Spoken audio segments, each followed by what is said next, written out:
लोकसभा में विपक्ष के नेता और कांग्रेस सांसद राहुल गांधी ने कोलंबिया में देश के लोकतंत्र और भारत चीन के रिश्तों को लेकर बयान दिया। उन्होंने कहा कि भारत में लोकतंत्र पर हमले हो रहे हैं। कांग्रेस नेता ने कहा कि हम चीन की तरह लोगों को दबा नहीं सकते। भारत में कई धर्म, परंपराएं और भाषाएं हैं। लोकतांत्रिक व्यवस्था सभी के लिए जगह प्रदान करती है, लेकिन इस समय लोकतांत्रिक व्यवस्था पर हर तरफ से हमले हो रहे हैं। उत्तर प्रदेश में इस बार मानसून विदा होने को तैयार नहीं है। प्रदेश के कई जिलों में इन दिनों तेज आंधी के साथ बारिश का सिलसिला देखने को मिल रहा है। मौसम विभाग के मुताबिक आज गुरुवार को दशहरा पर भी प्रदेश के 49 जिलों में बारिश का अनुमान जताया गया। इस दौरान तेज आंधी के साथ वज्रपात की भी चेतावनी दी गई है। उत्तराखंड के मई के पहले सप्ताह से शुरू हुई 4 धाम यात्रा अब अगले महीने 25 नवंबर को कपाट बंद होने के साथ समाप्त हो जाएगी। पंचांग गणना के आधार पर भगवान तुंगनाथ के कपाट शीतकाल के लिए बंद करने की तिथि निकाली गई। अगले महीने में 5 नवंबर 2025 को देवरा प्रस्थान किया जाएगा। इसके बाद 6 नवंबर 2025 को बाबा के कपाट सभी श्रद्धालुओं को आगामी 6 महीने के लिए बंद कर दिए जाएंगे।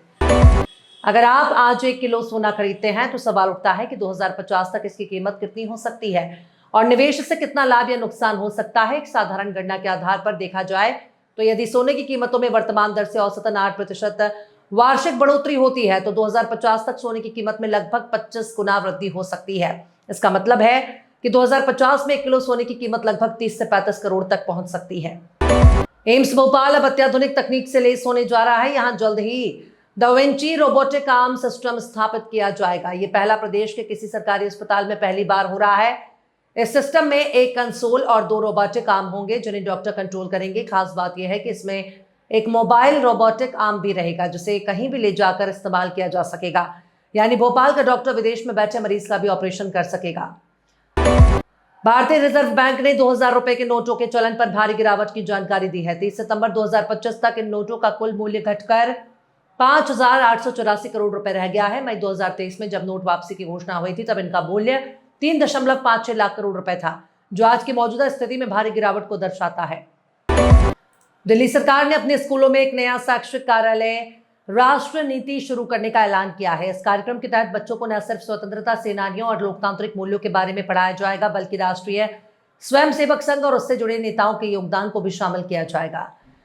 हरियाणा के पलवल CIA पुलिस ने पाकिस्तान को खुफिया सूचना देने के आरोप में एक और युवक की गिरफ्तार किया है। आरोपी की पहचान हतिन उपमंडल के कोटगांव निवासी वसीम के रूप में हुई है। यह गिरफ्तारी 26 सितंबर को जासूसी के आरोप में पकड़े गए आलीमेव गांव निवासी तौफिक से पूछताछ के बाद की गई।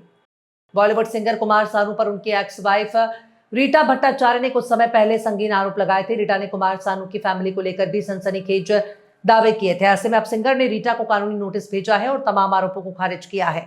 नोटिस में कुमार सानू ने यह भी कहा है कि उन्हें बदनाम करने की कोशिश की जा रही है। फुटबॉल के दिग्गज खिलाड़ी लियोनेल मेसी इस साल के अंत में भारत आएंगे। उन्होंने खुद भारत दौरे की पुष्टि की है। इससे पहले मेसी आखिरी बार 2011 में भारत आए थे। ऐसे में अब वो 14 साल बाद दोबारा भारत आएंगे। भारत दौरे को लेकर मेसी ने कहा कि भारत जैसे फुटबॉल के जुनूनी देश में दोबारा आना उनके लिए सम्मान की बात है।